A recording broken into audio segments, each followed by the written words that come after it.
Adrenaline in my soul.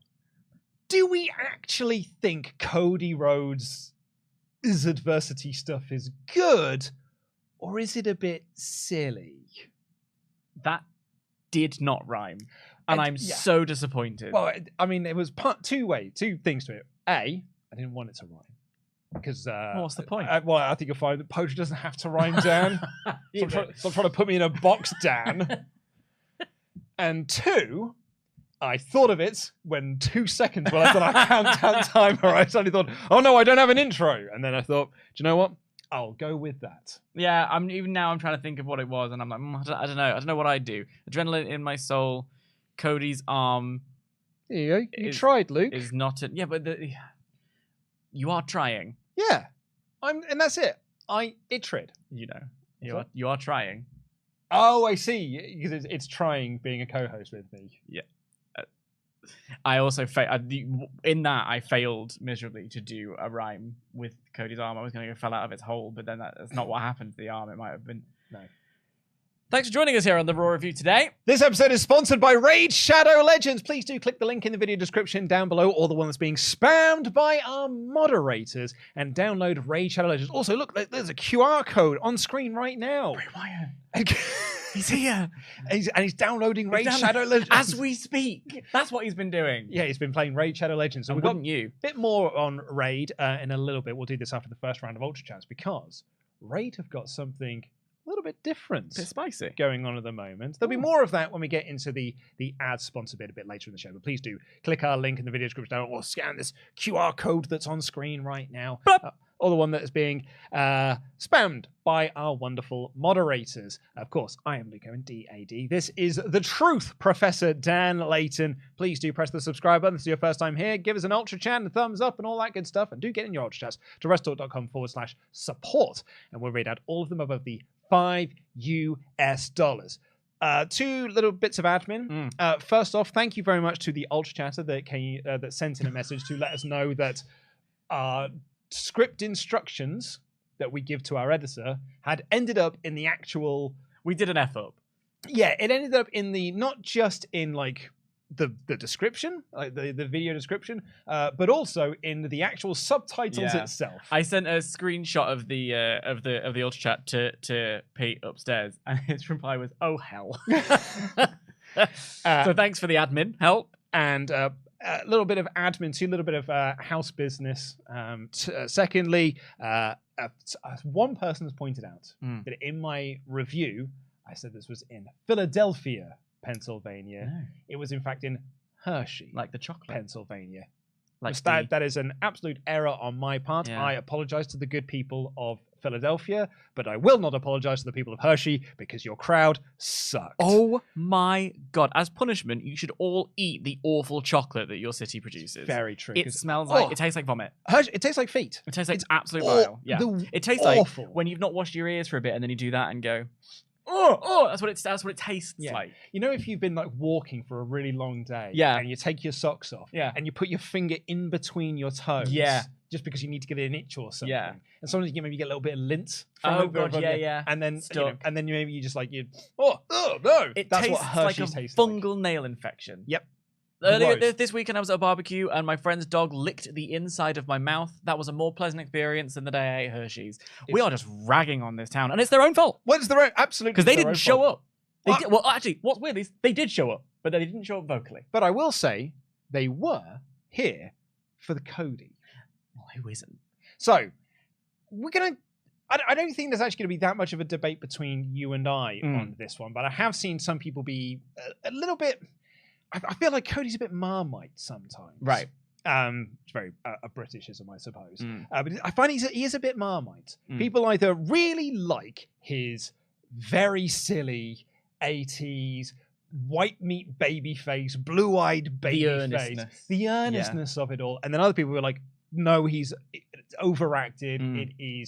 It's too like he's like a popular John Cena.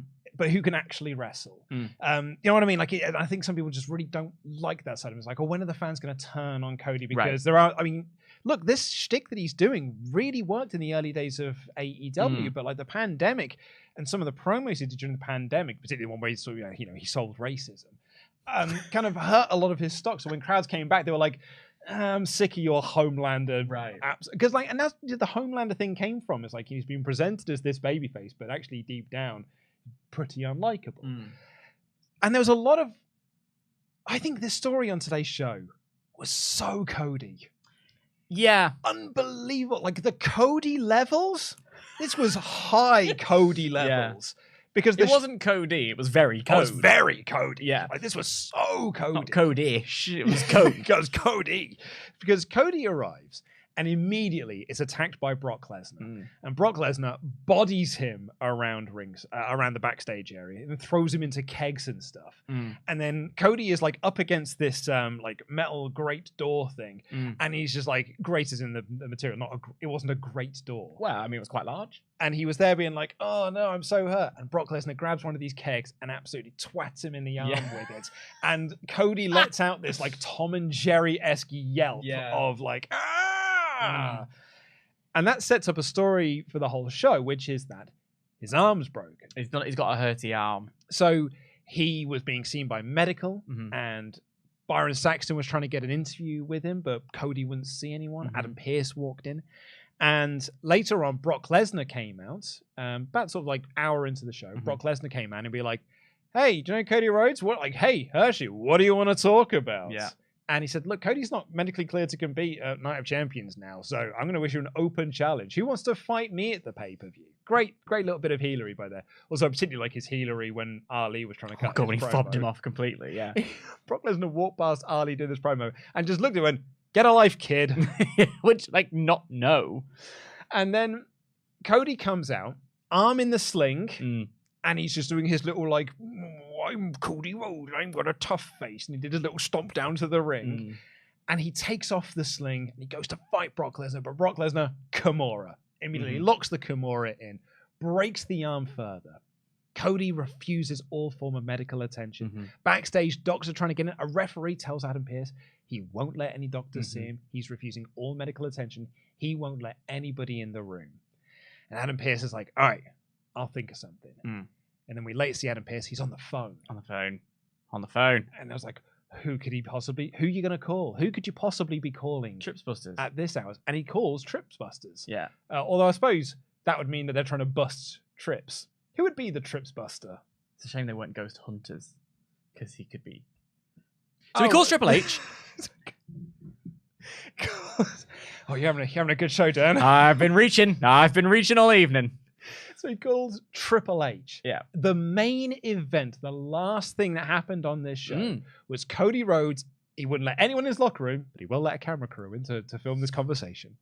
It's WWE, like, I'm suspend your disbelief. I know I'm being snarky for but the also, sake of snark, but yes. it's a bit of like Tom Campbell of Cultaholic. Yeah. There was a photographer taking photos of Cody's beatdown, and he had this character like, Cody, someone help me! And the photographer like, just a second. In walks Triple H. And Triple H, because he's Triple H and knows everything, says, look, I know why you're refusing medical attention. It's because if you get medical attention, you know that you won't be cleared. And if you're not cleared, then you cannot wrestle Brock Lesnar at Night of Champions. And so I've got to come in, I've got to step in here. And Cody cuts this earnest promo about how he's got to do this. Look at all I've been through. What would you do in this situation? And I think that's quite nice, playing up the history that Brock Lesnar broke Triple H's arm with the Kimura back in their terrible WrestleMania feud that they had. Remember how bad that was? That match was awful. Yeah, it wasn't good. And it's talking about like, it's like, oh, you've done worse. You've wrestled with bigger injuries than this. You've got to let me do this. And in the end, Triple H's like, all right, kid. Even though we're roughly the same age. All right, kid. They're not the same age. I know. I'm being 20 years on it, no? 10? Yeah, they look about the same age then. And whoa. So it's how youthful Triple H looks. Oh, okay. I thought you were calling Cody old. No, with his big Obadiah Stane looking hair. And Triple H basically, like, the end of the show was like, yeah, cool. The match is on. And off he walks. So I can see why someone would think, my God, this is silly. It's so earnest. And as I put in the thumbnail, it's very cheesy. So cheesy. I kind of loved it. So did I. Yeah, I absolutely adored it. I have to say, well, first of all, I mean, my thirst levels were off the chain through the course of the evening, as you'll know. But we not least did I love it because we started with Cody in full suit, then gradually over the course of the evening he undressed. Like, it was like every time we saw him, he was wearing a little bit less. And it was like, okay, well, I see what we're going for here. But I found this closing segment in particular. I generally had found Raw a bit of a slog this week. It was a go-home show. It was kind of... And famously in this era, these go-home shows kind of amount to a lot of nothing. We got an awful lot of what I felt were the same segments. Byron Saxton stood outside a door going, nobody wants to talk to me. Oh, Adam Pearce, please talk to me. I'm not talking to you. I can't give you anything. Going. So then when we got this final sort of tableau moment, I was like... I instantly sort of stopped myself and leant in, and I put an extra headphone in and made sure I was closed off from everything around so that I could take in what was going on, because I find this particularly fascinating. Because Cody and Triple H, since Cody has returned to the company, if I'm not mistaken, haven't shared much screen time. Have they shared any screen time? That's my question. I didn't want to be so bold as to say they haven't been on screen together, certainly not in this proximity. Because Trips obviously was on the Raw after Mania. Gave a little hug to Roman, Yeah, to say like, hey, Roman's great, and then 3 weeks later be like, Roman's terrible, and here's why we have a new belt. Yeah. But Cody came out later in that segment. There was no Trips stuff there. I'm sure the chat will correct me if I'm going to suggest that this was this was a rare occurrence. This hasn't happened much.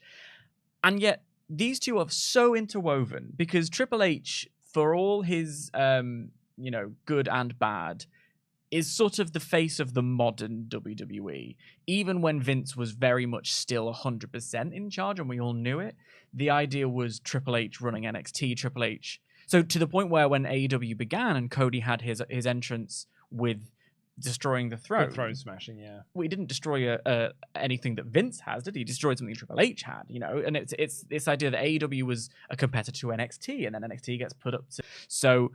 they thought they could win. Oh, absolutely. But it feels like this sort of like, and we know that comes from a place of Cody kind of idolized Triple H in a way. Like he talked about it. He said he's one of my favorites. And then we do have Cody. He did say that after he went back to WWE. This is what I'm saying. Afterwards, he was like, look, and I can understand that as well, because we had also in the Cody lore, in the Cody verse, we have Triple H saying to Cody, everyone has a part to play, and your part is this part. And Cody said, that's not the part I want to play, so I'm going to go off and I'm going to change the industry. That's part of this lore that we have between these two people. Yes, he came back to the company, and I'm sure there's a PR element because Cody is nothing if not a professional. But Cody basically said, I look up to Triple H so much. And then when we have his anecdote of, at that WrestleMania, he had a moment with Triple H where Triple H kind of gave him a little leg up kind of thing and said, like, I'm glad to have you here, and I can't wait to see what we're going to do and all this stuff. I can't wait to not put the title on you. Well, he was retired at that point. You couldn't even put him over he didn't even take him to a 50-minute time limit draw. Let's be honest, Triple H would not have put him over. Oh, they would have loved to go to a 60-minute Broadway. Are you kidding me? If you could pick two wrestlers. They would have loved to do a 60-minute match. That would have been so boring. So boring, but it would have ended in a draw. And it would have been hilarious. And Triple H would have been the one who looked like the winner at the end absolutely. And like Cody would have been thrilled about it. I've seen his Iron Man match with Rock. Yeah. He pins The Rock so many times in that match. The Rock doesn't pin him as much. No. But anyway, point being, they have this history together, they have this lore together, they have this connection in so many different ways, both in canon and out of canon. And I think that having them together on screen in this moment where we also know Triple H had that same kind of... He had his quads injury and he left and came back as the game and things like that. We've known that he's wrestled through injuries before. He's done like the quad tear. Like he tore his quad twice in 2 different matches, but still finished the match. And then tore his tit in the Brothers Destruction match. Finished the match. Finished the match. That match was like half an hour. He gets it. And I think what's also interesting is if you want to go a little bit extra meta on top of it is that Triple H has the same kind of anxieties that Cody's having. Triple H's anxiety was that he wouldn't be the top guy. If you want to, Well, why do you think he held so many people down? He like politics. Oh, that's my point. Like we can't like look. That's I don't necessarily believe this. I'm a massive Triple H stan. But if the general consensus in the internet wrestling community, which it is that Triple H held people down to keep himself on top because of a deep insecurity because he wasn't as good as everyone around him, and he wrestles these 30, 40-minute boring matches. Well, then there's something kind of interesting in the idea that he recognizes that fear that Cody has that if I don't fight through this, no one's going to respect me. If I don't fight through this, I'm not going to get my opportunities again. I need to. I can't be a coward. And it's why Cody did not like the word afraid. Cody really rejected that word afraid because he was said, I know you're scared. No, I'm not scared. I'm not scared. No, I know what you're scared of because I have that same thing too. I loved this kind of dynamic of like, you know, wise man probably isn't the right one because Paul Heyman exists, but like elder Triple H seeing himself in Cody, who is also this slave to the history of wrestling, this absolute, he loves the history of wrestling in the same way that Triple H does.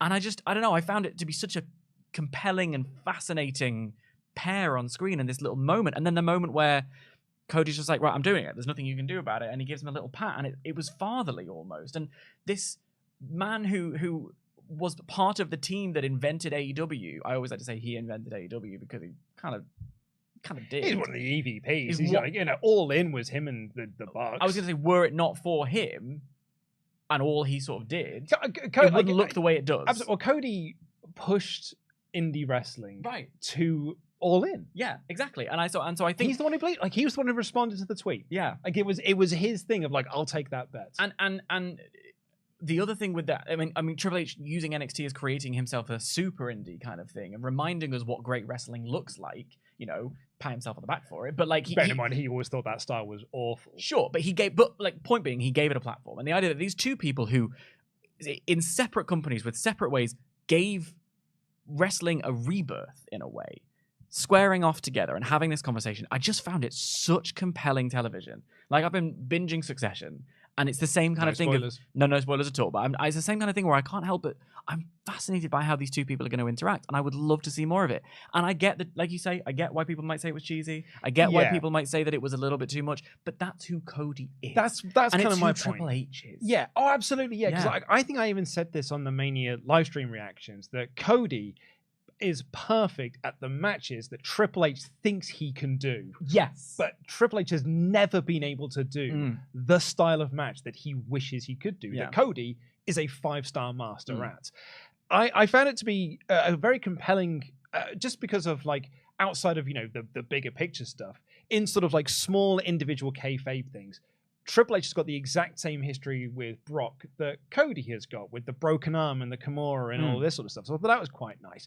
Not only that, but also Triple H doing the 3 matches where he took, you know, did put him on the shelf for a long time, but he still finished the match. And Cody being like, well, you did it, so why can't I? And Which is also interesting because that's the benefit of the elder going like, hang on, this actually put me on the shelf for a while. I don't want that for you. And the young guy being like, no, I don't care. You did it. Why can't I do it? So I liked it from that sense, but I did at the end of it. Like I had this sort of like big smile on my face because I'm like, that is pure cheese. Yeah. Like it's cheese on cheese with an extra topping of cheese. Like it's such cheesy television. But that is what you have Cody for. This is what Cody excels at. Cody is a cheesy babyface wrestler that remarkably works in 2023, because like when they were doing the blue-eyed babyface thing with John Cena, the crowd rejected it wholesale. Kids liked it because kids are idiots and they'll just cheer whatever you tell them to cheer. But the adults that were actually the predominant portion of the audience were like, boo this man. This is rubbish. He's not a good promo. His matches are really bad. His punches are terrible. His work rate's awful, this and the other. And his storylines were just like, saccharine nonsense. And it was always like, overcome the adversity, overcome the adversity, overcome the adversity. But there has been a shift in more recent times that Cody's now doing all the exact same things, just with better work rate. That's the crucial part. And I wonder if that is the crucial part. I think that more than anything else. And this crowd love him. Because this crowd, like when he showed up, this crowd went ballistic. This crowd did not pop for a lot on this show. Yeah. But they loved Cody Rhodes. And whatever it is that he is doing, it just connects with the audience in a way that nobody else could. You could not give this material to anyone else on the roster and they would not get it over. If you get this to Seth Rollins, the crowd would boo it. It's because interesting. it's what happened with him with the Fiend. It's interesting that you brought Seth Rollins into this because we'll talk about him later on in the show. But my note that I wrote down about him in that moment was something that I think kind of illustrates this point. I think it's the conviction of it. I think it's that Cody believes the Codyverse story Absolutely. to 100% degree. And if he believes it, he has the skill and the talent and the commitment and the in-ring talent as well as the performance talent to make us believe it as well. I think that's where John Cena was always, I think, a brilliant promo. I think John Cena was always, gave, I don't think it was very good, but he gave it everything. Like, he was always given bad material. But material that he delivered unconvincingly. And it was Super Cena for a reason. Like, he was pushed in that way, and it was something that as fans we rejected because his work wasn't up to scratch. If you go back and look, and I've been playing the showcase mode on Secret 23, which includes clips of the actual matches, you see him put on an STF, and you're like, oh my god, you're not even touching that guy's neck. Not even trying. There's no pressure. You're hurting yourself more than you're hurting him with the stretch you're doing. He's got the worst punches of any modern and the 5 moves of doom, and it was always very predictable. The 5 knuckle shuffle sucks. That's why it didn't work. I think one of the irony of this whole storyline being like Cody's arm is broken, will he be able to make it to the match, is that one of the makings of Cody was pulling off a match of that quality in a Hell in a Cell with his arm hanging off. So the idea that he's going to go to Night of Champions and beat Brock Lesnar with a broken freaking arm is part of his sort of lore now. Do you know what I mean? Totally. I find, and I think that he's this once in a generation talent, even when he was in AEW. And this is why I hate the whole tribalism and you're an AEW shill and you're a WWE shill and you have to pick one or the other.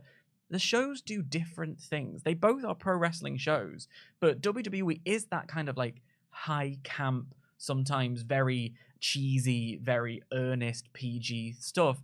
And AEW is far more of the gritty, grounded, in the WCW vein of stuff. It kind of went like almost Cody stuff. Sometimes people call it the Codyverse for a reason. Right. It was this little pocket universe within, like, that never seemed to interact with anyone else, and then people just got sucked into the Codyverse and then would eventually leave. But it did feel different to everything else on the show. It's why I see him kind of as a bridge between the two, because he wrestled in that style that does, I think, work in AEW, and you've got countless matches that he had there to point to as evidence of that. But he also is a storyteller in the best vein of every WWE babyface that has been top of the company. I think he's an exceptional talent, and I think that's what it takes to pull off this level of cheese. And I think I thought it was brilliant as a result. Someone actually just pointed out in the comments there, which I hadn't even thought of. We've been talking about Cena, Roman. Yeah, the great example. Roman is the other guy. They gave Roman all of the same stuff they gave Cena, and the crowd rejected it wholesale. But they're giving the exact same stuff to Cody Rhodes, and we lap it up because Cody can do it. Cody's really, really good at doing this. And in the same way that Austin, in the same way that Austin took off because he gave us something to see in ourselves, right? Austin took off because he was sticking it to the man. He was the anti-hero. He was the redneck. He was the different. The square peg in the round hole of that era. It was just cool. And it was just cool. And then we all wanted to be, when you got the Vince McMahon character, the Mr. McMahon character, we all wanted to slap our boss at the time. I mean, I didn't, I was a child. But the story the story that historians have put on is that fans at home loved the idea of being, sticking it to the boss and putting your middle finger up to the boss. Cody has had that. It's why he was cool. Yeah, also that. But like the adversity thing of Cody is that he's had that. We've all felt like we didn't fit, or that people told us that we were going to be a certain thing and we wouldn't be that. One of the reasons that I love Cody so much, and I'm a genuine, earnest, honest fan of Cody in that way, is that he didn't take the position he was offered. And he said, I'm better than this, and I'm standing up for myself, and I'm going to make it happen, and I'm going to make you bank on me. And did. And because that's so real, because that happened, because that's something that we remember in our recent history, he's a fucking star. Do you know? He does feel like an absolute star. Like, particularly in WWE, he feels like above a lot of other people on their show. He wasn't the pick. Something Seth says as well about being the guy who never pegged to be. You want to talk about not being pegged as the guy to be put on top? Cody freaking Rhodes. It's amazing. He does feel bigger than the World Heavyweight Championship. His match with Brock does feel bigger than the World Heavyweight Championship match between Seth and AJ, which does feel a little mid-card, kind of in a way. There was another comment that the chat brought up that we'll briefly touch upon, because we do have to get into the UltraChats and stuff and the rest of the show. Although, I mean, this was a huge chunk of the show, so we have covered quite a lot of this. But there's a comment that left in the chat that kind of caught my eye that I wanted to bring up. Does this work, and does this earnest work if he's champion? Had he won at WrestleMania and still done this storyline with Brock, does this storyline still work as the undisputed WWE champion? That is a really interesting point, and I would need to sit and think with that for a while, because I think that part of it is, again, another reason that we've bought into him is because he was denied the thing that we all, I think, felt that he deserved. In like, you deserve it doesn't mean anything, but for Cody, I think it did, and I think that we feel for him in that same way. And it's, the adversity is almost like a meme at this point. But there's a nugget of real in that when we talk about the real life adversity of, oh, he's not got his moment yet. That's a really interesting point. I hadn't even thought of that. Neither did I. I think it is. I think that's a really interesting thing. I mean, if Mod Mother is there, let's just do a quick poll. Does this character work if he's champion? Yes or no? Because I'm very curious to kind of get a bit of a read from our audience on that one. I can understand it almost then being in terms of like, we need to protect you because you're our champion and you're our figurehead, so we can't have you. Can't have you wrestling injured or anything like that. But like, would it make him look like a weak champion? To I mean, I wouldn't have gone down a long program with Brock if he was the champion. But yeah, I'm loath to suggest that this is the result of let it play out, because I don't think it is. No, but it's not. You know. What an interesting thought. It is interesting. The poll is now up, so please do let us know what you think of that by clicking the poll above in the live chat. Let's see what you thought of this whole Cody situation, and is Cody cheesy? Is this whole adversity thing good, or is it a bit silly? Let us know, WrestleTalk.com/support. We're going to read out all of them above the $5, and Charles Berg kicks off to say, "Welcome to the big time, bitch." Woof, woof. That's my favorite. Yeah. We'll talk about that. I can't wait to talk about that. It was a killer line right there. Also, the Cody segment was cheesy, but that's fine. Wrestling is kind of cheesy, but I don't mind. That'd be like eating fondue, but only having an issue with how cheesy it is. Jam that jam. Are you of the mind that things can be over-cheesed? Yes, I think they can do. I think some of Cody pushed things too far in. Oh, I just meant food. Oh. Yeah, even then, so my wife loves mac and cheese. Yeah. I'm not a mac and cheese kind of guy, though. Yeah. I find I don't like a cheese sauce. It's intended to be a side dish. What, cheese? Mac and cheese. Mac and cheese. Well, yeah, I believe that's what the Americans have with Thanksgiving and that, right? Yeah. Well, might just have it as a main. They have a lot of stuff. But I don't like a cheese sauce. I don't like cheesy cauliflower and cheese. When I was a student, I never ordered cheesy chips. Oh, that's wrong. So I just get chips and gravy. Cheesy chips. Well, you have both. Put your hands together.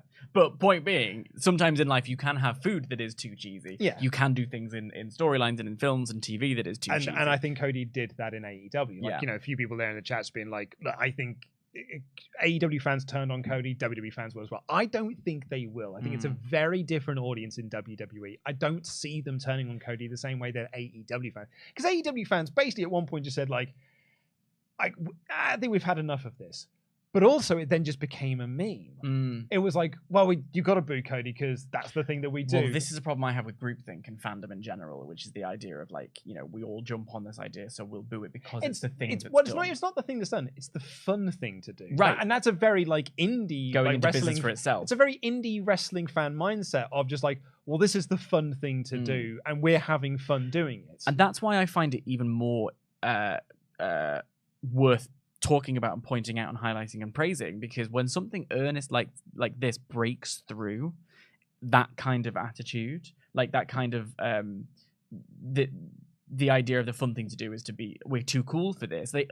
Triple H always liked the idea of the gray area. There's no face and heel. Everything is a bit, because it's cooler if you're in the middle. Right. So when something, which is so stupid because everyone on this show is a defined face or right. heel. But when you break through that and you give us something proper earnest, you give us something proper white meat baby face, and it works, it's even more impressive. And I do think there is a shelf life. Some people here being now apparently I hate cheese. Oh yeah, you do hate cheese famously. I like cheese. No, Luke hates cheese. I put cheese on my pasta. I will have. Someone just said Luke must really hate lasagna. This is something you brought up earlier. I love a lasagna. I make a good lasagna. But you cheese on lasagna is more the point. No. Cheese goes on a lasagna. But Brian suggested. Who?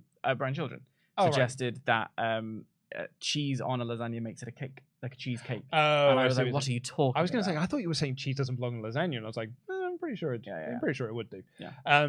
But someone said oh, do you not like pizza? love pizza. I didn't say I hate cheese. I love this idea that you at any point suggest something, and it means you don't like anything. Well, okay, so this has happened famously on this channel. Has happened twice. I said The Dark Knight is a good movie. Right. So now everyone assumes I hate The Dark Knight because I didn't say it's the best Batman movie ever. I think it's a 3-star movie. And the other one is when WWE did the Matt Hardy deletion match, and I said, I thought it was fine. Everyone thought, Luke hates it. Luke hates everything. Yeah. And I'm like, no, I thought it was fine. It's like, I think it's 3 out of 5. I know Luke very, very well, and I can confirm that Luke likes nothing but Jeff Jarrett. That's the only thing Luke likes. Oh, and Kevin Nash. And Kevin Nash, of course. Valid Mammoth Putty has been a member for 24 months in a row. Says, my friends, we've known each other a long time. We've been wrestling fans for even longer. No such thing as too cheesy, especially with Cody. Hector Rodriguez has been a member for 16 months in a row. Said, if this was too cheesy, where are the nacho chips? I'll eat it up. Yeah. I agree. Jake WTW, cheesy as it may be, I kind of like the Cody story. I felt like a callback to some of the things of the past. Brock breaking Taker's arm in their feud, and also the real life story of Danielson arguing with Triple H when he stopped his matches due to injury. Yeah, I really like this. I mean, I forgot about both of those. So were you bringing that up? Was a thing where I was like, oh yeah. So no, yeah. Little brain melt there. We'll address this one just quickly. Being White House, going by Luke's logic from last week, Ali is Brock's Money in the Bank or SummerSlam feud, isn't he? I'm trying to work out if that's serious or not. It's not serious. Your logic from last week was that because I know what my logic was. Setting up the feuds, and the idea that Brock had a moment with Ali, we're gonna get a few. Or wouldn't you want to watch it? I mean, I would watch that match. Also, if you guys could provide a gimmick for a current Raw star, that what would it be and for who? I'd give Mark Henry's Hall of Pain gimmick to Bronson Reed. That's a good question. One. Yeah. If I could have a gimmick for a current Raw superstar, Kurt Angle for Chad Gable. Yeah, that's a good one. But like, I'm talking like when he gets a bit like, put the belt on Gable. This episode is sponsored by Raid Shadow Legends. Please do click the links in the video description down below, or the ones that are being spammed by our moderators. Don't just take it from me. Take it from me. This episode of the WrestleTalk Podcast is sponsored by Raid Shadow Legends. But not just any Raid Shadow Legends. An animated limited series based on Raid Shadow Legends. Raid Call of the Arbiter is available to watch right now in Raid Shadow Legends and is giving fans exactly what they've been asking for years now. More story, more lore, more glimpses into the game world of Raid Shadow Legends. And because Raid Shadow Legends are really showing off some cool new things right now, I have invested in AI. I've invested in LukeBot GBT to tell us more about this. You suck, Luke. Huh? New episodes drop every Thursday at 10 a.m. ET. If you like awesome animation and dark fantasy adventure, check out Raid, Call of the Arbiter in Raid Shadow Legends. Plus, they're doing loads of cool player-friendly events and content drops to celebrate. Like what? Don't interrupt me, you mindless human. There's 75 new character lore biographies, in-game events, and the chance to get on the characters from the show as a playable legendary character for free. This is a lot of cool stuff for Raid fans old and new, and if you are one of those new people, now is a great time to get involved by clicking our link in the video description down below or scanning the QR code on screen right now for cool, insane bonuses. Like Epic Champions. Now who's interrupting? Your hair smells of eggs. Or at least it will do if you had any hair, ha ha ha ha. That hurts my feelings. Yes, epic champions like Artag, who is featured in the show, and you can get him for free by logging into Raid for 7 days between now and July 24th. And if you're a new player and use our link or scan the QR code, you can get epic champion Knight Errant from the Banner Lords faction. Scan the QR code on screen right now to get involved with Raid Shadow Legends and watch Raid Call of the Arbiter. Raid that raid. So there you go. That is a word from us here, our sponsor. Please do click the link in the video description down below. Right. Shall we get on with the rest of this episode? I think it's important that we do. So this was an odd opening segment for this show. So Paul Heyman, SmackDown superstar Paul Heyman, is in the ring, and he says, I had nothing to do with that Brock Lesnar attack on Cody Rhodes. Perhaps potential some foreshadowing. Maybe he does. And then he says, at Night of Champions, it's going to be Roman Reigns and Solo Sikoa defeating Kevin Owens and Sami Zayn for the Undisputed Tag Team Championships. So then Kevin and Sami come out, and Heyman disappears. And Kevin and Sami say, it's weird that Heyman's not here anymore. And then Sami says, I've said everything I need to say on SmackDown. And then Kev was like, well, I dedicate the match to the Usos. Anyway, Imperium! And this was the point I was making last week about how this match doesn't feel like it actually matters. No. It was a very odd thing. The whole thing. Where did Heyman go? Why wasn't Heyman there for the promo? One shot of Heyman walking up the ramp even to be like, I didn't want to be in the ring with them, like, or I've said everything I wanted to say. Well, then why? Like, what? It very much gave the feeling of that. You remember when we were watching Raw and we were like, this doesn't make any. Do you remember when we watched Raw, the Raw after Mania? I forget. When we were watching the Raw after Mania live, and we were like, this just sort of feels like it's just sort of happened. There was a lot of stuff where it just felt like that didn't make any sense, and that settled nothing. And then Seth Rollins came out and then left.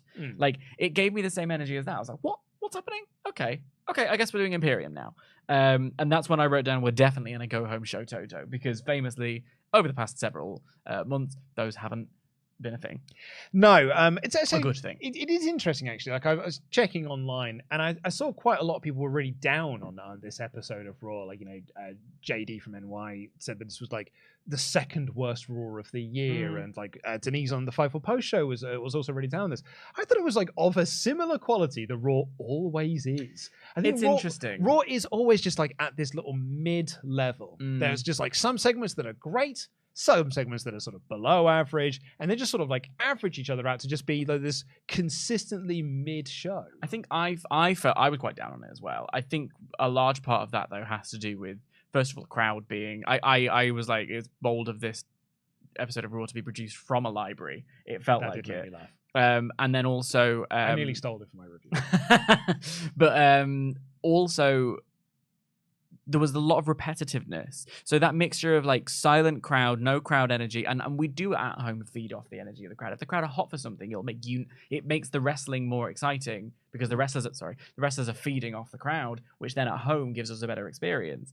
That wasn't present. There was a lot of repetitive stuff. So it exposed the sort of mid nature of Raw these days. And I personally think that the acceptance that Raw is inherently mid is what keeps it mid. If you go like, this is just fine, it's just fine, well then it's going to be just fine forever. Demand more. I did very much enjoy in this though, Kevin Owens dedicated their win at Night of Champions to the Usos. Yeah, because a nice little bit of heelery. Because Roman has dedicated the match to Afra and Sega. So I thought that was quite nice. I thought that was a nice little touch. But then Imperium came out, and as we theorized last week, as we predicted, Matt Riddle ran down to make the save because Matt Riddle is being set up for Walter's IC title match. Gunther's IC title match. I've said my thing with the Ali thing last week and a couple of other things, but this is just, it highlights how pointless the match is, because that's not an actual storyline that we're telling. We're telling this storyline over here instead. And we didn't even we'll get to it. And this was actually, so there were a lot of reported changes to this show. So Worked Wrestling had one of the original rundowns of the show, which was, it was going to be Nakamura as the third person in the trios match. Okay. And it was going to be Finn versus Matt Riddle. They'd also written down that it was Apollo Crews versus Dominic Mysterio. So some things on there were completely right, but also there's going to be a JD McDonough match that Finn was going to watch, and that got scrapped. There were quite a few changes throughout the show, and Sean Ross Sapp over at Fightful Select said that they've had numerous different rundowns and like run-throughs and stuff. And one wrestler insinuated to him, Vince is just changing things. Right. And like a lot of, so the sort of the feeling about this show is that it was very much a Vince is changing things show of Raw. And so lots of various different things changes here. So although we predicted that it was going to be Matt Riddle in this position, by all accounts, he wasn't the original plan. It was going to be Nakamura. Which is interesting, because often Vince changed things to a lack of logic, but the idea there, I mean, it makes sense for Riddle to be... It makes more sense for it to be Riddle than it does Nakamura. Exactly. The other person would have been Ali. We can save Nakamura for Gunther for later, Ali's the more obvious choice because they have a match this weekend. Yes, no, I agree. That would have been smart. But they're telling a very different story with Ali, which we'll get to in a little bit. The silence of the crowd was really felt during Ricochet versus Bronson Reed. Yeah. Yeah, that's where I first read it out because I looked at the size of the crowd. The general rule of thumb with TV, I think I've said this before, is if you have the crowd, you will show them. And they did do a lot of wide shots of the crowd. And I was even checking for the darker bits by the stage left of the. I think I can never get that right. But the hard camera side, and there was still a number of people there as well. They just were quiet. Very quiet. But both men put in a lot of effort They here. did. And I think giving Reed like a bump machine, like Ricochet, and the speed, it highlights his speed and agility as well. I think they had a good match. I thought it was a very good match. There's very little reaction to it. And Reed won with the tsunami. He did. And I think this builds quite nicely to us doing Reed versus Braun Strowman. Oh, yeah, that's a good idea. Like doing, the two beefy lads then going at it after squashing the much smaller one. Let's have a beefy match at SummerSlam. Kathy Kelly interviewed Apollo Crews, who said returning to Raw, it's Apollo Crews. I was like, he returned last week. He did, yeah. This is now the third segment where people are like, can't wait to see you return to Raw.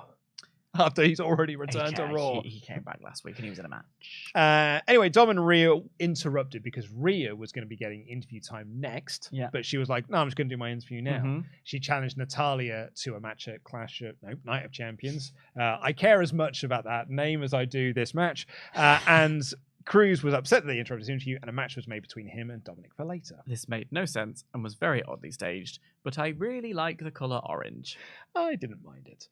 We got our first of 2 sit-down interviews with Seth Rollins because he's been a big movie star at the moment, shooting Captain America, New World Order, and he, which means that he wasn't here for 2 weeks. Was hilarious then that he was like, problem with Roman is that he's not here for the fans. And I also feel like making it about Roman at any point is just silly. Well, it's an impossible feud. It feels like we're building title versus title. Or we're building to Seth winning the belt off of Roman. Which is like, well, yeah, exactly. So pick one. Pick a lane. Yeah. Whose lane? Okay, but what I did like here is that it talked about how his history with AJ Styles and how they had a match way back when. Really nice. Where in NWA No Limit, where AJ and Tyler Black had a match, and afterwards AJ said, like, that man right there's a future of wrestling. Which is such a cool little bit of wrestling history and have the archive footage.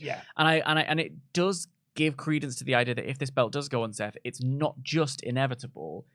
He's worth it. He's someone who's been putting on these banger matches for years. And AJ's given him that stamp of approval as well. So, it was a lovely touch. I really like this.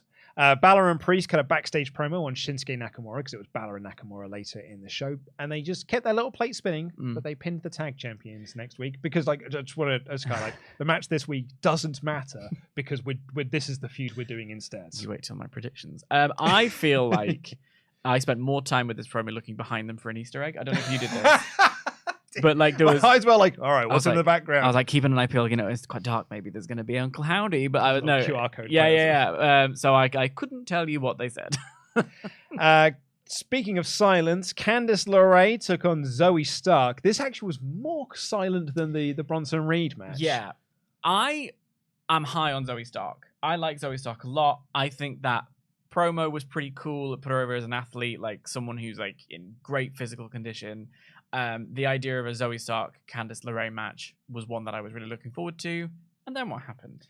Zoey Stark locked in a rest hold for ages. It almost immediately. They did a few moves, and then Zoey was like, rest hold. Yeah. And we're just going to keep this rest hold here for a little bit longer, even though we've been resting for approximately 35 seconds. Rest hold city. And then out came Nikki Cross to cheer on Candice LeRae.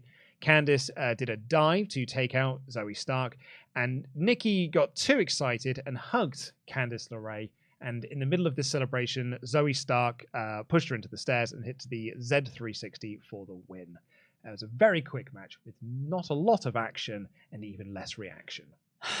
Nonsense. Further, in the match, Kevin Patrick said, little bundle of chaos and plucky poison pixie very close together, and I was cross because it's so infantilizing. This Nikki Cross character is infantilizing. Her distracting Candice with a cuddle is infantilizing. Let these people just wrestle because it was going to be a good match. This is where we got the Ali promo. Weird. Yeah, so he just dropped his positive Ali character. He was like, I know you're going to want me to say something positive, but no. But I'm not going to do that this week. Because no one believes that I can do this. And I've always dreamed of winning a championship, and I've always, like, since I was a little kid, I've always dreamed about winning a title like this. And Brock Lesnar just walks past him and just looks at him and goes, "Get a life, kid." And he walks out, and Ali looks sad and leaves.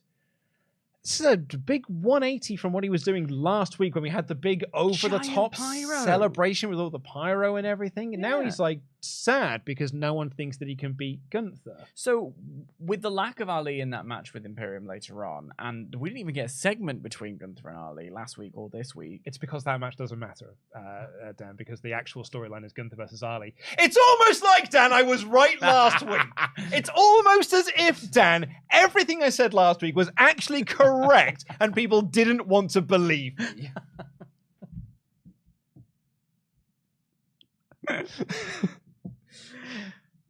Yeah. That's fine.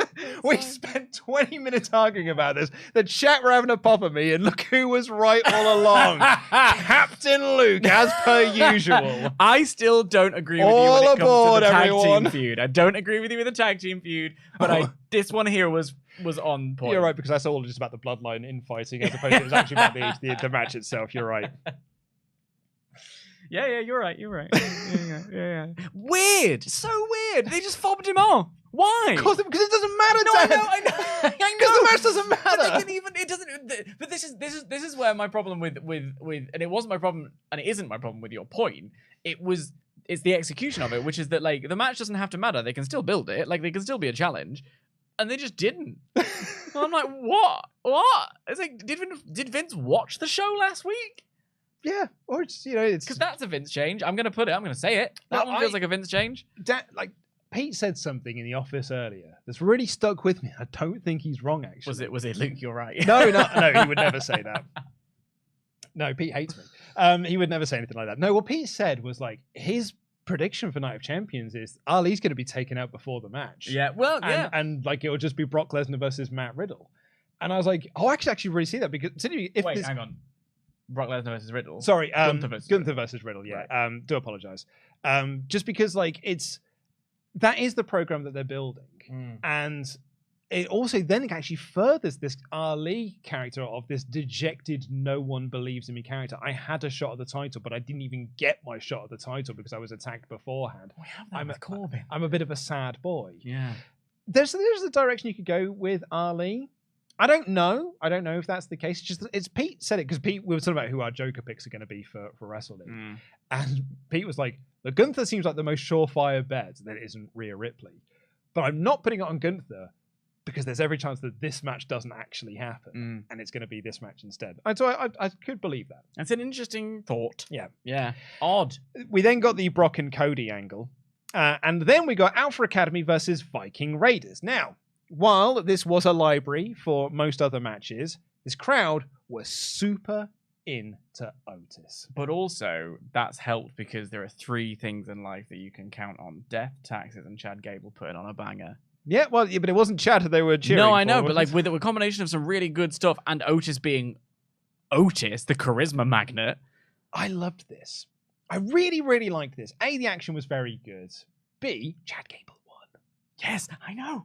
Chad Gable was the one that got the pin. I know. I saw. C, the crowd were really into Otis because what he is doing is getting over. But D, this was a nice little new chapter to the storyline we've been telling. Because the story we've been telling is Maxine was trying to steal Otis away from Chad and put him in Maximum Male Models. So then Maxine starts coming out with Otis. And then we had that match a couple of weeks ago, funny enough, against Mustafa Ali, where Maxine was telling Otis to do one thing, which was don't do the caterpillar, and Chad was telling him do the caterpillar. In this match, Maxine told Otis to do the caterpillar, and he did it. And then her distraction helped Chad Gable get the win. And all of a sudden, Chad and Maxine are like celebrating with each other. Yeah. They're on the same page. Yeah. This is a good escalation of a story. Yeah. I mean, look, low expectations. It's a real low bar. But I really enjoyed this. I like simple things told well. And I think this was, I think you characterized it very well. It was just a great little forward movement in the story. I liked it very much. Could I read you out my notes verbatim here? Important that you do.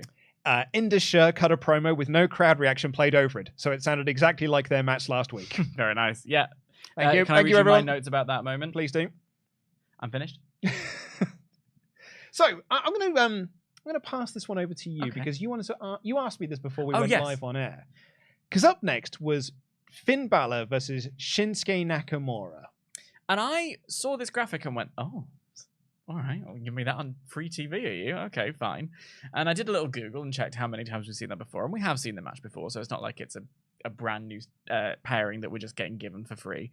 But I then was watching the match, and I just thought it was a bit wank. Like, I just was like, there's a lot of missed moves and a lot of I'm going for this and I'm reversing you, and it just never felt like it got out of first gear. And I was like really surprised because it's Shinsuke Nakamura and Finn Balor. And I know the meme with Shinsuke has always been that he's here for a good time, not a long time. He's just sort of surfing around and, will just show up, do some moves and go home. I will never forgive WWE for what they've done to Shinsuke Nakamura. Well, yeah, because it doesn't feel in any way like he's a threat. Like, and you watch like any match that he had when he was in New Japan, and you're like, yeah, where's he? Where's that Shinsuke? Where's that Shinsuke? Even in NXT, like, to a lesser extent, but still. And then, yeah, I don't know. I just found, and I was watching this match going, because sometimes it is the way where I'm like, that was really great. And some people are like, that was rubbish, or vice versa.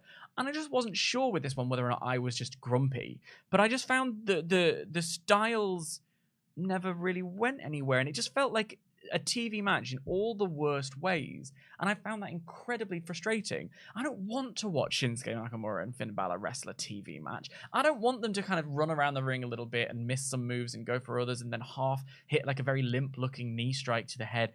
I don't want this, and it really disappointed me. It was not the match that you would think it would be, given that it was Finn Balor versus Shinsuke Nakamura. Yeah.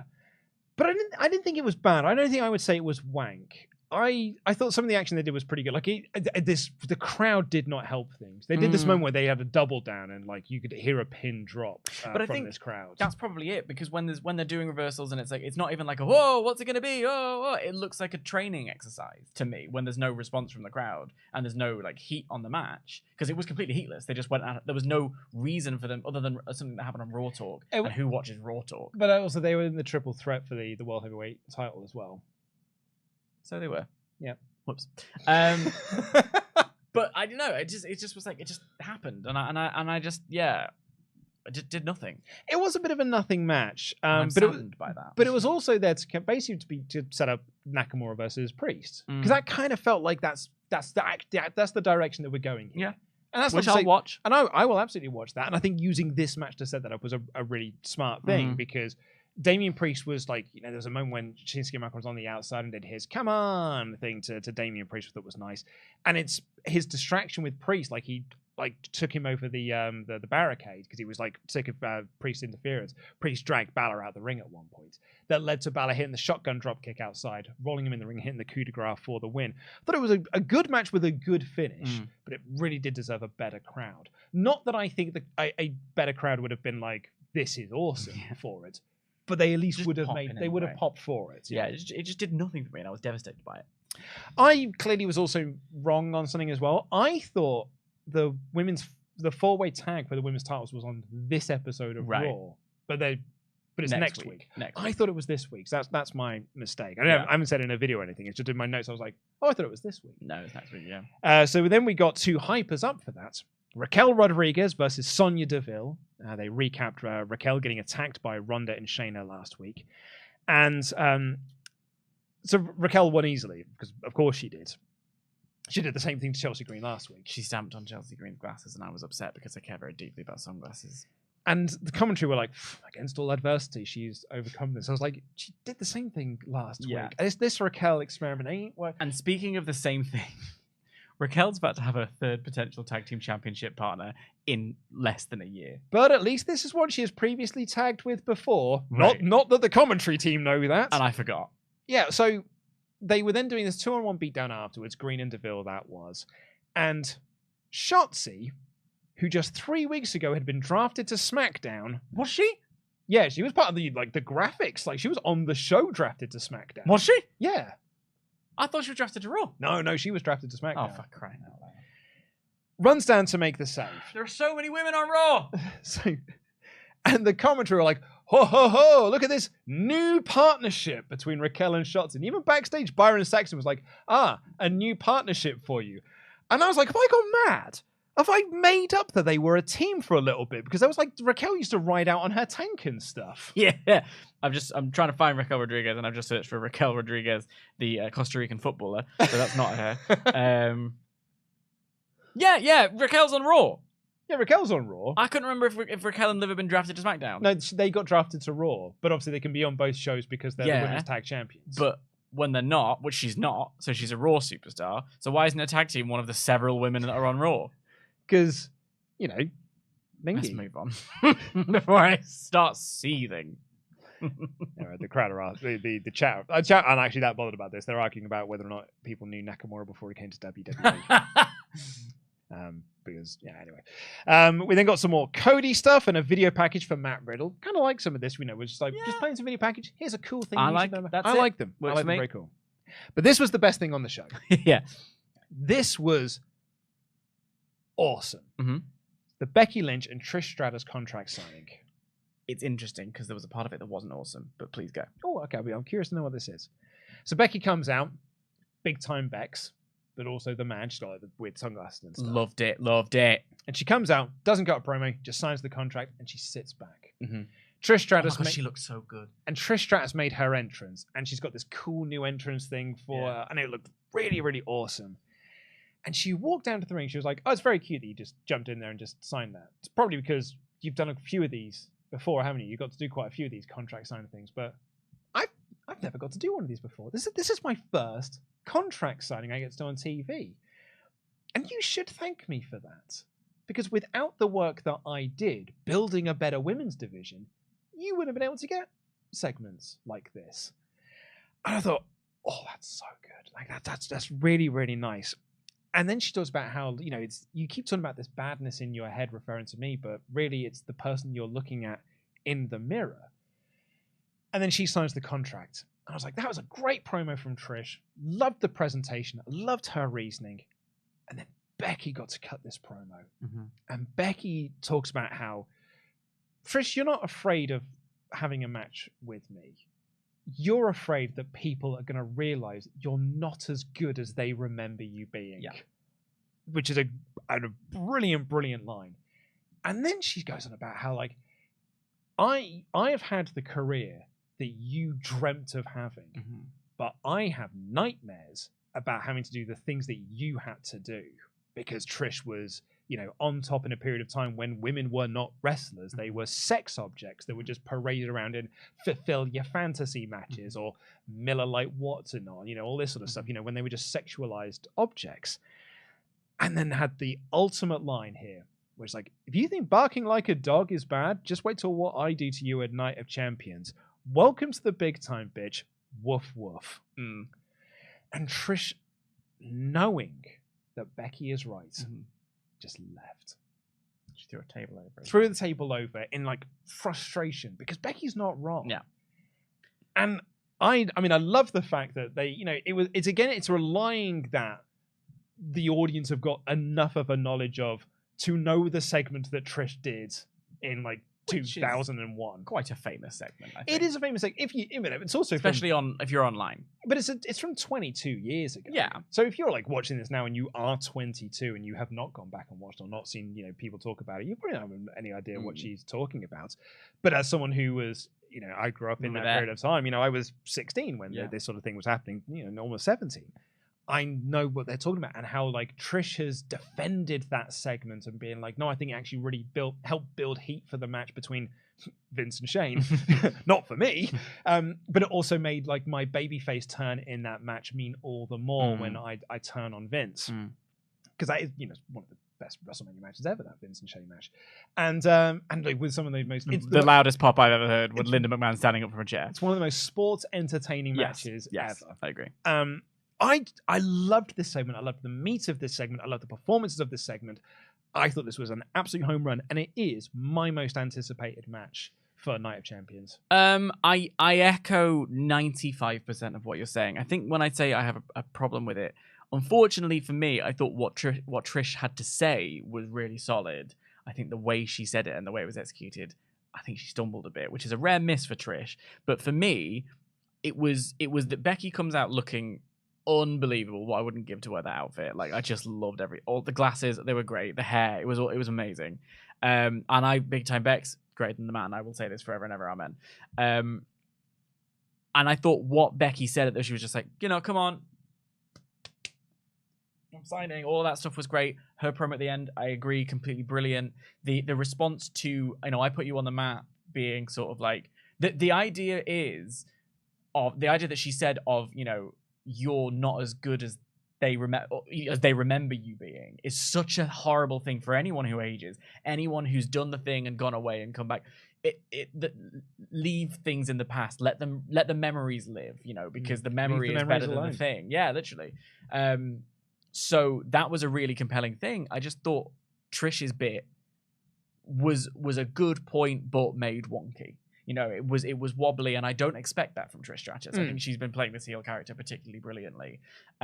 Again, maybe I was just in a particularly bad mood today, but I was slightly disappointed by that part. I'm looking forward to the match. I'm nervous that what Becky said is going to happen. Yeah, because let's not forget, this heel turn began with a very, very sloppy match and a very limp dump on the back of the head. It's also, it's what happened with the Lita match in Saudi Arabia last year, which was quite good. But that's the thing. It was like, but it wasn't amazing. It was like Lita, because it's who is my favorite of all time, but like. So I've got to, I thought Trish looked really great at WrestleMania, so I think they are going to do some really good stuff here. But I feel like it's the match that's had like the best build, and I think that's why it's my most anticipated match of Night of Champions. I really do think this has been the best built match of the entire card, because I think Cody and Brock has had its stumbling blocks, although I thought this week's stuff was really good. The Roman, the tag match is not really built between the two teams themselves, but two teams who are having two separate feuds that are now having a match at a pay-per-view. Seth and AJ have had no interactions. It's just 2 weeks of sit-down interviews, basically saying the same thing on both weeks. So there's a lot of the matches that are just like, that's that. Gunther Ali. There's a lot of these are just like, that's just this has a story. But this actually has a story. And stakes and a history. And I don't want to stamp on a good time. I just felt like in this particular segment, there was a stumble where I wanted it to be knocked out of the park, which I think Becky did. This is my favorite thing on the show by leaps and bounds. I really, really liked it. We had a recap of Brock attacking Cody and then Pierce on the phone. And then that's when Saxton said to Raquel and Shotzi, they're a new partnership. And Shotzi said, I'll always have your back. I have to have it. It's what you always show off. And Dominic Mysterio took on Apollo Crews. Crowd were not into the match, but were into Rhea. It's almost as if she's the star. It's almost as if she's the star and she should be having the matches and probably having a bigger feud than just facing Natalya at the pay-per-view. It's so interesting that the matches, like your point about the Trish and Becky match, is particularly pertinent in when it's followed by this match in particular, because there has been no build for this match. She's the champion. Yeah, and I think it's interesting because I spent more time focused on Rhea and thinking about her holding the SmackDown Women's title and that she's on Raw and that maybe the title should have different names. I felt like what's frustrating about that is it tells us that nothing matters, because it's hard for if the matches that we're being presented, and I'm not even in the Luke Owen of a week ago way, but if this, because this isn't one of those where we're telegraphing her next feud, we're telegraphing her current feud, but it's not a feud. Like, she's not really, they've not had much time on this feud. There's no story, there's no whatever. You're telling us that doesn't really matter. The belt she's holding is blue because it belongs to the other brand, which is also being competed on the same show, but with two SmackDown stars. Like, nothing matters. You're telling us nothing matters, and that's really frustrating. And all of that was happening in my head. Meanwhile, Dominic Mysterio and Apollo Crews had a match. I thought the finish was at least visually cool, which is that Rhea attacked Apollo on the outside, and Apollo just about made the 10 count. And then Dominic hit this frog splash that was about 3/4 across the ring. Visually, very, very impressive. So Dom got the win. He is, that's 3 weeks in a row now that he's won matches. He's on fire. Going to take out Gunther. Yeah, I think Dom is. I said this before on the show, but I find him to be fascinating because cuts a promo, incredible heat. Bell rings, crowd don't care. The crowd just want to cheer for Rhea. Yeah. So it's a weird little partnership. I'm sort of fascinated by it. Bring back the mixed match challenge. That's what I'm saying. Yeah, maybe it's not the worst idea in the world. We got the video package for AJ Styles, and then the second Rollins promo. And this one I did take issue with. Because Seth said, I was never picked to be the guy. This video, or this interview, had multiple shots of him holding, and they even said this, every single title in WWE, including winning the first NXT tournament to win the first NXT championship. That's what I said. I was never picked to be the guy, Because except for the storyline where you were handpicked by the authority. Because he was always picked as the guy. Yeah. Like when the Shield came up, it was him and Roman. Yeah. Like Dean was the third wheel up there. And it was like, well, I remember the people at the time being like, I don't know what's going to happen with Ambrose once this group splits, because this whole group is built to get Roman over. But Seth is also going to be fine because he's a Triple H guy. He's a Triple H pick. He was always picked to be the guy.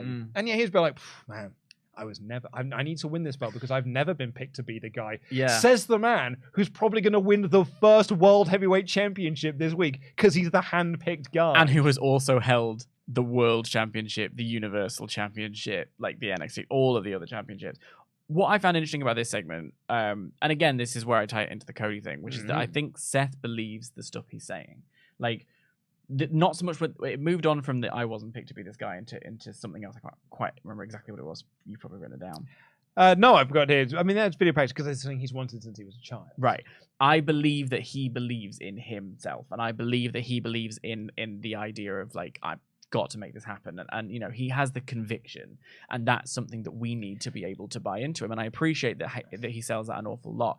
I think what's really interesting is that Cody was never picked to be the guy, and he is the guy, you know? Yeah, and that's where I see a contrast between these two, and this it's, you know, it's frustrating when he tells us something that is demonstrably not true. I could potentially buy into that, but also, yeah, like his character is, I'm a revolutionary, like I'm the guy. But then to be like, I was never picked to be the guy. I was like, you very much were. Yeah. And like it's almost like, if again, we said this earlier, Cody had cut this promo, you'd be like, oh, I totally believe that. Well, this is the thing. I think that in everything that Seth has done, he totally has the conviction and believes it. I think what's a shame here is that this segment kind of pulled away from the character that he's been building over the past year. The sort of like a bit unhinged, cackling, big drip, Seth freaking Rollins. Yeah. So I think that and unfortunately it reminds me of his like white meat babyface run with the Universal title. And you're right. If Cody would have pulled this off, Seth was never able to quite do that. The reason he's pushed his way back to the top is because he did so well with this particular character, and this one stripped away from it a little bit, which I thought was a shame. Yeah. And they announced next week will be qualifying matches for Money in the Bank, as well as this Saturday, it's a triple main event. Nonsense. If you have 3 main events, it's no main event. Otherwise, if every match is a main event, no match is the main event. I was about to say then, it's a total Vince thing. Like, it's funny, you know, the first 2 pay-per-views that Vince is back for, it is like the whole like double main event at Backlash. Now a triple main event here. It's a very Vince thing. But Triple H also believes it as well, because Triple H used to argued with Punk. It's like, well, you were one of the main events when you faced The Undertaker. You and I will be one of the main events of WrestleMania. You have been in the main events of WrestleMania. It's not the same. It's not the same. And I think anyone with, you know, a working mind would know that. Yeah. But I think Triple H does buy into that Kool-Aid. And our main event, wrestling-wise, was Imperium taking on Kevin Owens, Sami Zayn, and Matt Riddle. This was given quite a bit of time. They built to the it worked over Riddle to build to the Sami Zayn hot tag, and then so it built to the Owens hot tag, and then they worked over Owens to build to the Sami Zayn hot tag. Everyone did their moves. And then Riddle takes out Gunther at ringside, and Zayn hit the haluva kick on Vinci, and Owens hit the Swanton Bomb for the win. Fun main event that did not build the tag match for this weekend, did not build Gunther versus Ali, did not build Imperium as tag team challengers, but did build Matt Riddle versus Gunther. Yeah. So it did achieve at least something. And I had fun with it. That's a great characterization of it, because I wrote down I'm genuinely excited by the idea of Gunther and Riddle, like a strike fest. Sounds great. Yeah, sounds great. I'm into that match. Me too. I loved the sequence of Sami chasing Vinci to get the haluva kick. That was great. That was a really nice touch. It felt like that because of the momentum they both had. And he turned around into it. It felt like that was a kick from hell. And then I kind of found myself thinking, like, it's a shame that for this tag team title reign, because spoilers for my predictions, I'm going with Roman and Solo to win the titles and Night of Champions. I feel like it's a shame Sami and KO have spent their tag title feud or tag title run mired in Bloodline storyline, because I would have loved to have watched them. I think they are a brilliant tag team, and I would have loved to have watched them go on a run defending the tag titles against various different teams, mixing it up, seeing what chemistry we've got, defending these titles, really being in the tag team, because it's important that we get them both back as singles wrestlers to really develop this World Heavyweight Championship scene. So yeah, that it's interesting the way you categorize it. I think you're dead right to say that it was a fun match that promoted the one thing that's not on at the weekend. Well, in theory. Yes. Unless Pete's right. Unless Pete is right, and let's be honest, he often is. I kind of get what you mean about Owens and Zayn, but it's like I've sort of come to a bit of a realization, and I came to this late than I probably should have done, because I've said this to a few people, and we're like, where have you been? Of course, this was always going to be the case.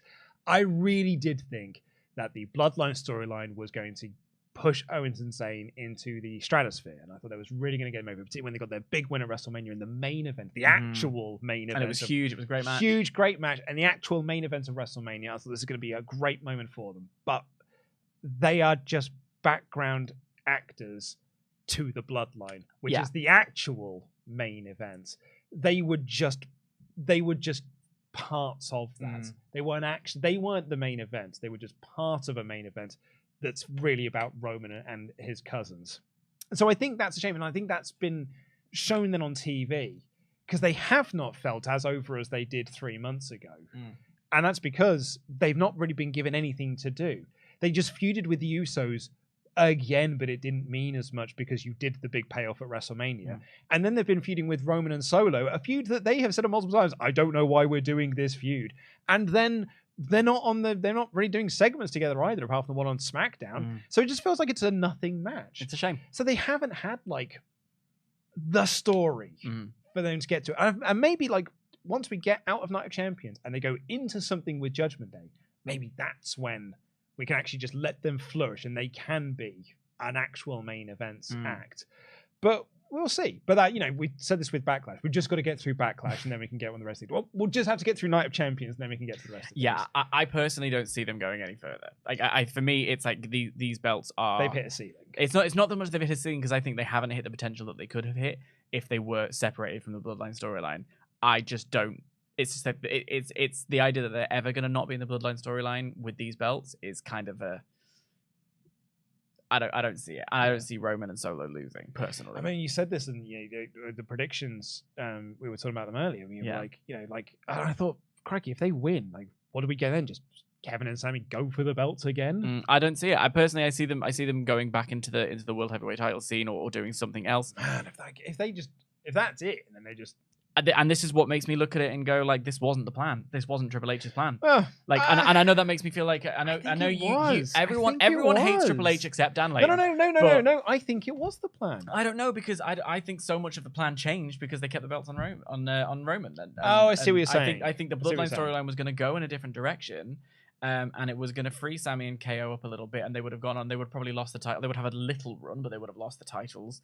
But because the storyline has changed and they've had to adapt to fit what keeping Roman as the champion, that changed what the plan was. And I think that this wasn't the plan. I get that point. I always thought, Sami and Kevin winning at Mania felt like that was the plan. That was the plan. That was the plan since Survivor Series. That was the plan. Absolutely. That's what I mean. I mean, everything about Triple H. That's why I think that it's Vince's meddling that has changed the post WrestleMania plans, because everything leading up to WrestleMania main event, the final 3 count, hit the plan perfectly. Everything hit the plan, except for that 3 count, and that's what makes me go, this wasn't what was supposed to happen. But we're making the creative team are making the best of a bad situation.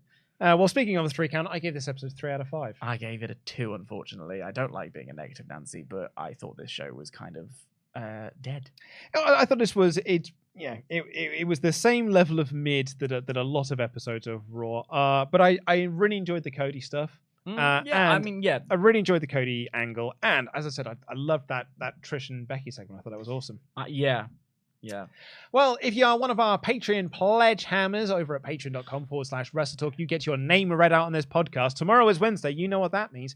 It is the latest episode of WrestleTalk Extra, which is Ollie Davis and myself reviewing a classic pay-per-view. This one is think nearly 3.5 hours long. They tend to run sort of like between 3 and 4 hours long. They usually are longer than the pay-per-view itself. And we do big dive. We read the old Wrestling Observers and the Figure Fours from that time. And we go into a big dive, like, what was happening around that time.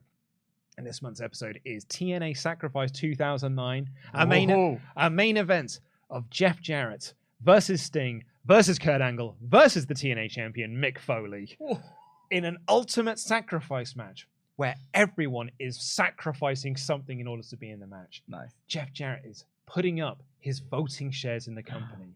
Kurt Angle is putting up his godfathership of the main event mafia. Sting is putting his career up.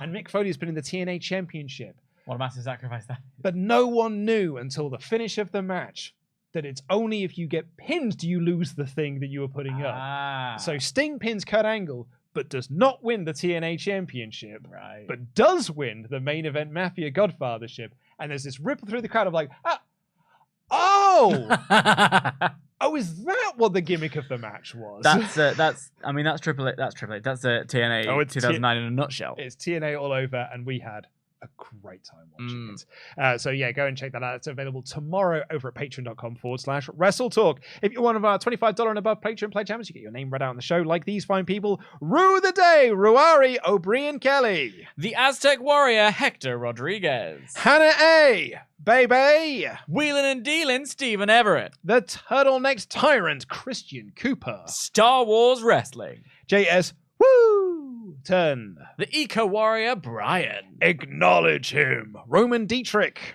Enter Sam Man, Sam Register. Burley, Rob Burwell. Raw's brand ambassador, Redman 2490. And lastly, for this Hall of Fame class, on the 23rd of May, PCW's Inspiration, Preston. Thank you all so much for your wonderful submissions and contributions to Patreon. Thank you all so much. There's excellent content being there into your RSS feeds every single Wednesday, as well as early access to Monday Night War, the booking podcast that Pete and I do as well. Uncut versions of Survival series. There's loads of great stuff over there. Early access to how Adam would book. So go and check that out over at patreon.com/WrestleTalk. Into the rest of your UltraChats. Ding, ding, ding. This is your last call for the UltraChats. Also, please do get a vote in our poll about what you thought of Raw. Matthew Crozier says, "Hi, lads. Thanks for making being laid up with a back injury more bearable. Thought Raw was okay. Looks like they're marking an out for Cody to lose, though, so that a referee has to continue for Cody to win again." Finish it. I beg you to finish it. So we put up a poll earlier asking, does this character work if Cody is champion? Yes, 54%. No, 45%. That's tight. That is basically a 50-50 split. That's so interesting. It's tight. Tim Mullen says, do you see Sami and Kevin winning on Saturday with Roman being the one pinned, which keeps Solo strong and could lead to Roman doubting himself and eventually losing belts? We'll discuss this on tomorrow's podcast because we'll have our predictions for Night of Champions going up tomorrow. So we'll save that for then. But we do dive into that, Tim, quite a bit. So I hope you enjoy that. Daquan G has been a membug for 20 months in a row, says, "Get a life, kid." That popped me so much.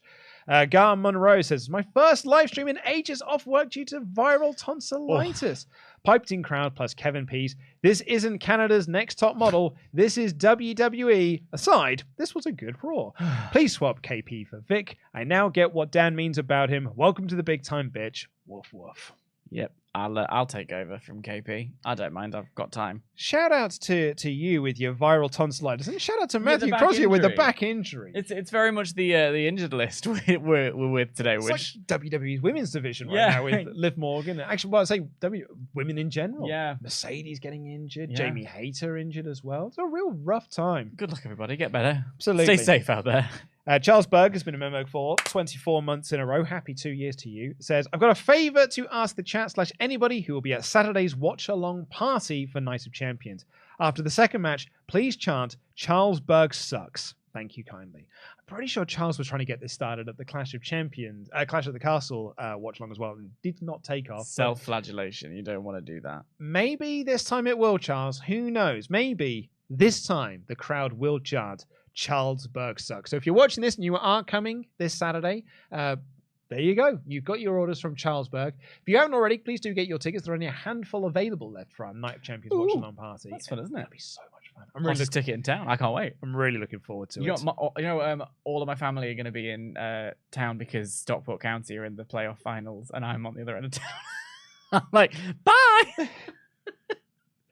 Jimmy G has been a member for 20 months in a row. Said, I've got my ticket for Saturday. I can't wait to see you guys. Although I'm coming on my own. Plot twist. Triple H sent a text to Brock. It's revenge for the throne. I think, Jimmy, that would be referencing something that happened in a different company, and I don't think they're going to do that. However, it doesn't matter that you're coming on your own because you're going to be amongst friends. You walk in on your own. Once you're in there, you're not. If anyone sees Jimmy G, just go and have a chat because I'm sure you're going to have a great time. We're all like-minded wrestling fans there, so it's going to be a great time, Jimmy. You're going to have a brilliant time. Yorkmaster53 says, Dan is always dressed to impress, but I want to take $5 out of my bank account to show appreciation for Luke's fit. Keep it up, man. Oh, thank you, guys. You're getting your own brand of drip. Well, it's like between this one and the floral shirt, I'm all about it. I was saying this before we came on air. I'm trying to be a bit better about myself. Yeah. I'm trying to make myself look a bit more presentable these days. Yeah. Because it's working. Because I haven't in the past. Trying to be the father I want to be. Or my child to look up to me and then be like, oh, my dad's cool. Yeah. As opposed to me, I was like, oh, my dad looks like he did when he was 14 years old. My dad's going to a Blink-182 concert every day. Oh, I wouldn't have gone to Blink-182 concert because hot take, they were okay. My friend has a Blink-182 tattoo here, and I always bully him about it. Not because Blink-182 is bad, because the tattoo is questionable, and that's coming from someone with a tramp stamp. Is it the smiley face logo? No, it's the three. It looks like the take off your pants and jackets. Yeah. I would argue the worst of the Blink albums. Because hey, look, I was listening to Christina Aguilera. I can't help anybody. I think Enema of the State is pretty good. Yeah. For 1999. I think Take Off Your Pants and Jacket. 1999 was a good year for music. It really was. It was probably the best year. Korn's Issues came out the same year. So does Slipknot's debut album. It's a great year. But I don't think Take Off Your Pants and Jacket was as good of a follow-up. And I've told the story about Blink-182 before, but I saw them play Reading Festival in 2000. Oh, yeah. And they came out on stage and went, "We're here to F your moms!" And the crowd went, "Way, that's hilarious. Really, really funny." I then saw them in 2004 and they came out and said, "We're here to F your moms." I'm like, oh, you're the same act. Band. The same act. Jambeard has been a member for 18 months in a row, said, Raw sounded very... I haven't actually watched it in almost 2 years now. In other news, you guys need to do Blood on the Clock Tower with SRS, or at the very least on No Rolls Barred. Yeah, it's interesting when you haven't watched it for a while and then you come back and it's like, oh, okay. Which is so, because every now and again you get an absolute gold show. Do you know what I mean? And when it's good, it's so good. It's like Enema of the State. When it's good, it's really good. What's this last one? Sorry, I just wanted to read this out from Hector. Dan has a tramp stamp. I want to get that one covered up. Well, I see. The thing is, I have thought about getting it covered up in the past, and then I realized it's much funnier this way. It's way funny. And if people are having a bad day, I tend to show them and remind them that it could be worse. I mean, look, the tattoo I've got on my arm. Oh yeah. That is. Hey, I was 18 and I could get a tattoo. That was mine too. Yeah. It's the tattoo I've got that's like, oh, yep, that was very much a tattoo an 18-year-old Luke Owen would get.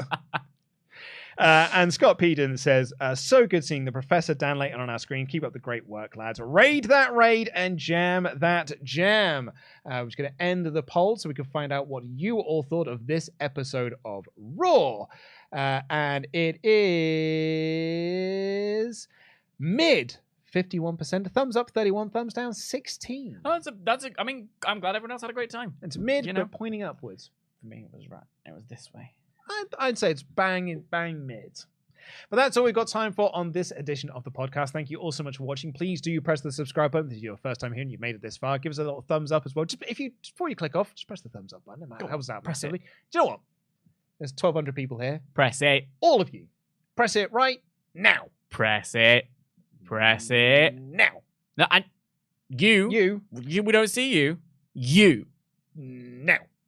Thank you. And also, while you're there, please do check out this episode's sponsor, Raid Shadow Legends. Scan this QR code that's on screen right now to get your copy of Raid Shadow Legends and check out the new animated limited series that is available in the game that expands out all of the lore about the game. So go and check that out.